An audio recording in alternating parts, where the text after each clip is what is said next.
The global community has come a long way in the battle against HIV/AIDS.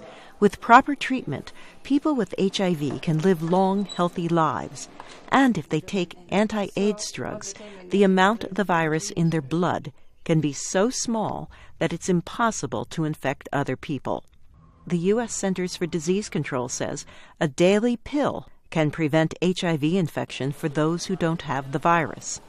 Dr. Anthony Fauci has spent much of his life working on HIV/AIDS at the National Institutes of Health.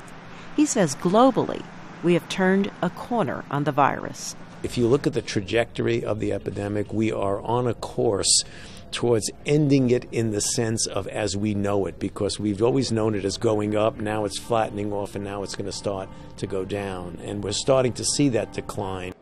There are still 37 million people living with HIV, 2 million new infections a year, and more than 1 million deaths each year.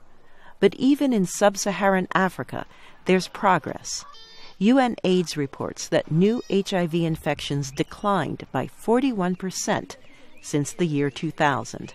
Young people in the region are at a particularly high risk for HIV/AIDS.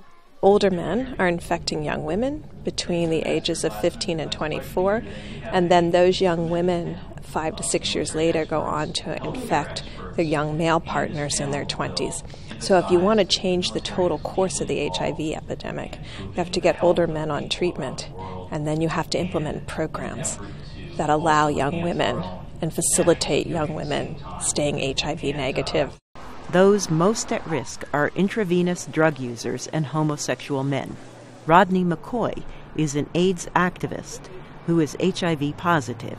He spoke about what he sees as the biggest impediment to getting to an AIDS-free generation. Not talking about HIV, not talking about what we do sexually, not wanting to get tested. Basically, that refusal to acknowledge that HIV is still an issue, and that refusal to look at our own risks. Acknowledging that HIV is real, eliminating the stigma around HIV disease, and getting more people on anti-AIDS drugs is what it's going to take to get to zero. Carol Pearson, VOA News, Washington.